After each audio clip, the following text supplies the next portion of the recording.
Welcome to this Zentangle Quickie. My name is Heather Hartwick Gladden. I'm a certified Zentangle teacher, and today we're going to take a look at the tangle Stamen from CZT Barbara Duel Johnson. This is they're all so cute. They really are. And I love Barbara's tangles. They're just, I don't know, there's something special about them. Okay, this one starts with an orb, wherever you want the center of it to be. And then the next part is the part that I have the most trouble with. And you know what? And so she has 5 double lines coming out. 1, 2, 3, and of course you can do as many as you want. But I'm going to stick with the 5. Okay, so we'll do our best. And actually, which way do I want to do this? Towards me, for whatever reason, I'm feeling away from me is today. So 2 lines, just, coming from that orb. 5 sets of 2 lines, yes. And so then I'm just turning the tile so that hopefully... Number 1, so that way they're all kind of radiating out. And if you look at my version of the step out, yeah, they change every single time. One time I was just like, oh, I'll just do them like this. Yeah, no. Not so much. Because this way, at least, your hand is in the same place. And, if consistency is something of an issue, like with me, then it helps. Besides, it helps with that, the meditative aspect of it. If you're just doing the same thing, turn, same thing, turn, like that. All right. And the beauty of Zentangle, right? It doesn't matter. However it turns out, just don't even worry about it. All right, so next, from the ends, we're going to kind of put an orb. I'm going to go slower than I was going when I was doing the step out. So just like that, just a nice, like a puff. Same thing. Doesn't matter. Like mine end up looking, they all end up looking different, and it's okay. All right. And beauty of this too is you could, if you need to extend it a little bit, you could. I'm just going to go with the way, however it ended up. Okay, so there we have. And this part, right, looks like the stamen of a flower. Next. And, well, let me see. Oh, no, she did change some of these. So do take a look at the For More Inspiration link. That's how it starts out. So for more inspiration from the creator of this tangle. And then I'm linking it here to Barb. And take a look at the variations that she has below the step out. So I want to say, yeah, everything is the same up until this point. And so she's got like triangles there. She's got really squashed orbs with stuff coming out of them.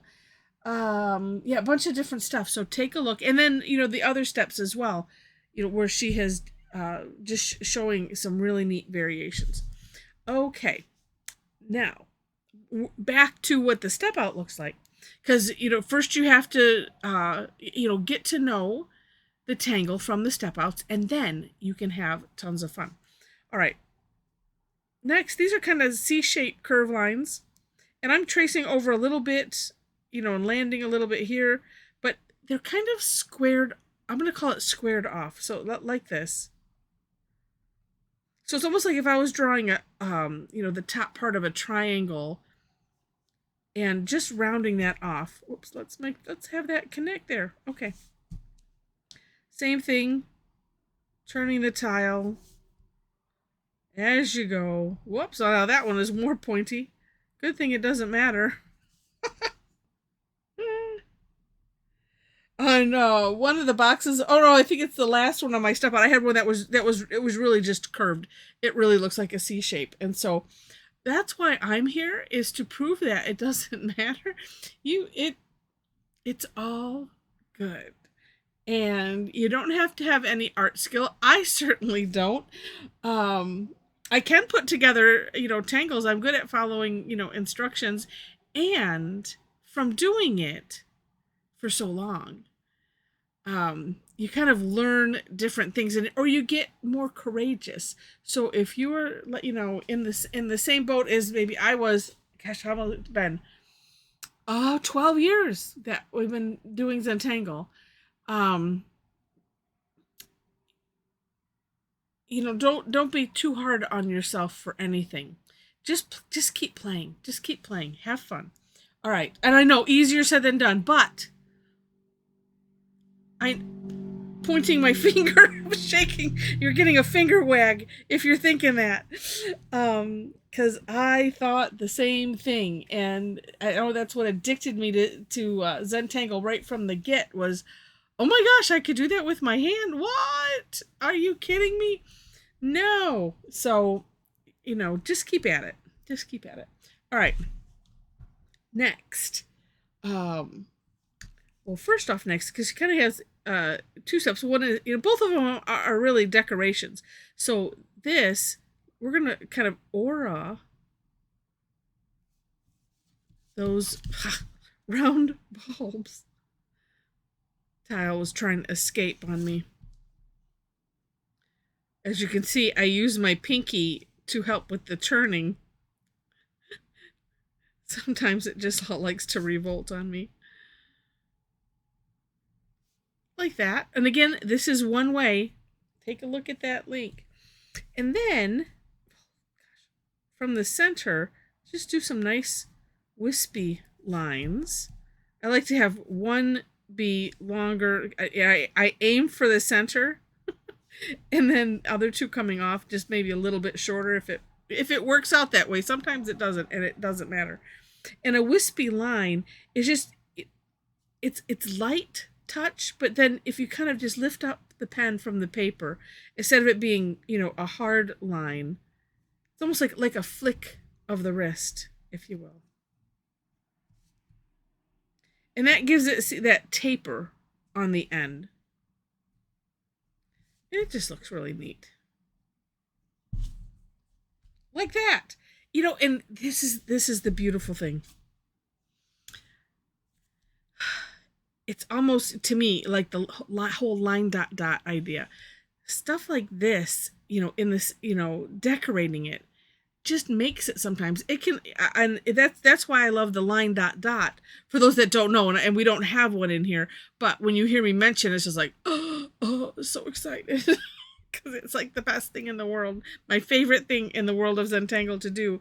Because it rescues so many things. Just by, and it's not just that. There are other things, like I said, like this. Lots of other things that you can do that's like, oh, that made it. Okay, there we go. And and then we just don't look back and we go, oh, that's just amazing.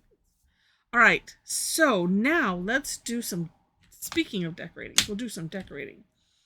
I'm going to, let's start off, because I like to start off with, where we have these wispy lines, and yes, we're going to put some graphite over it just to accentuate them. There we go. And then you can bring it out, as far as you want. So it's nice if you can kind of get them, now depending on how you've done it. What is that, about 2/3 of the way in or something like that? Because that way, and it's still there. It's not like the graphite, takes over. It just accentuates it. And then it just adds some extra depth, right? Now, I'm thinking about filling in that center there. Right now, I'm going to put just a little bit of graphite at the tip of this line.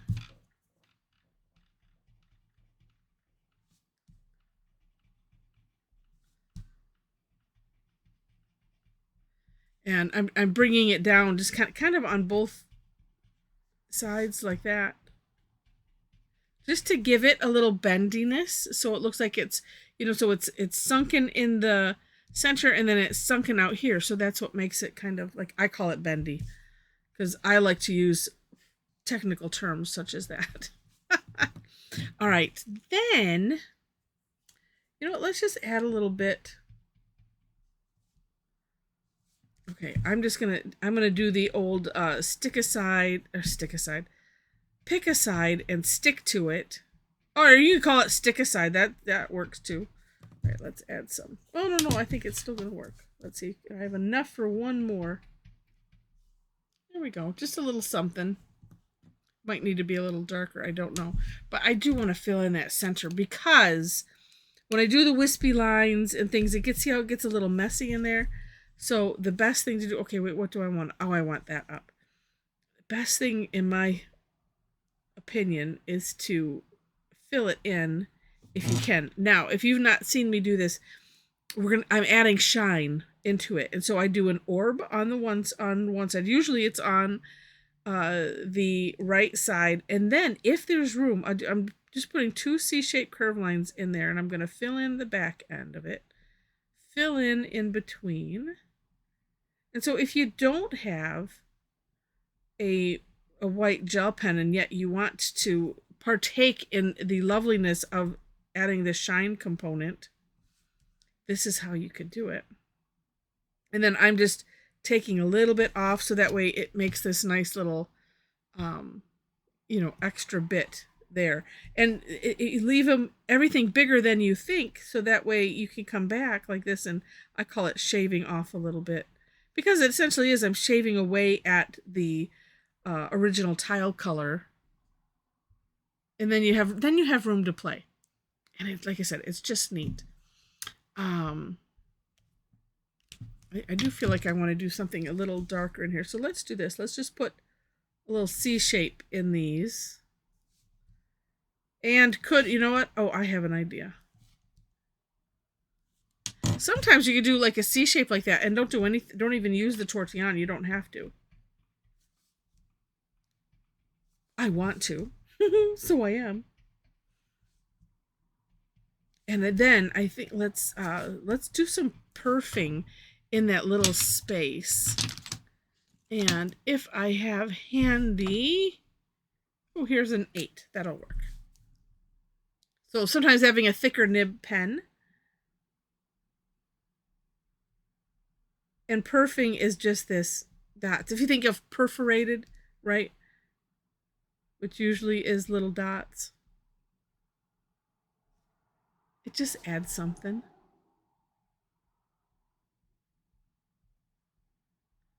And if you have a bigger nib pen, then you're just pushing it, you're just dabbing it, versus, doing little circles to make the size dot that you want. Like that.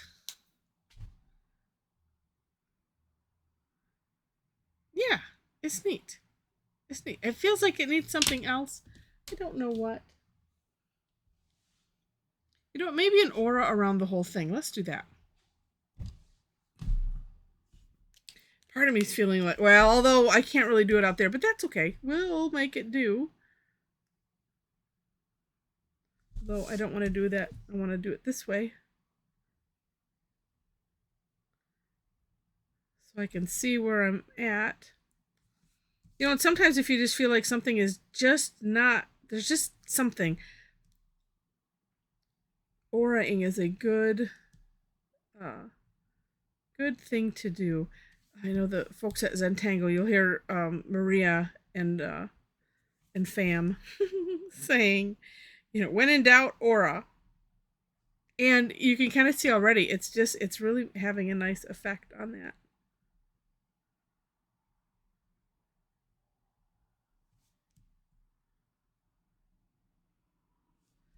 And even if it goes off the page like that. Oh, see? Oh my goodness. Yes, yeah. that did it, at least in my book anyway. All right, well, I hope that you have enjoyed this, and if you did, please click on the like button, and if you liked it enough to see more, please subscribe to the channel. I mentioned the description section. I always do my own version of the step out, so you will find 2 links for step outs. So my version and then Barbara's version. Below that is my link tree, and there you'll find links to everything: social media, website, email. If you're interested in classes, or think of it this way, classes and or tangling online with a bunch of tangle addicts, because I have things that I do on Thursday. It's called Tangle Time, and that I like to call that a session more, because it's like we're playing with a tangle. It's still whatever you want to call it is fine. And I don't know what I think I like to get away from the word class, because I learn so much from everybody, and anybody that teaches knows you learn just as much as you are teaching, and it's such a fun experience.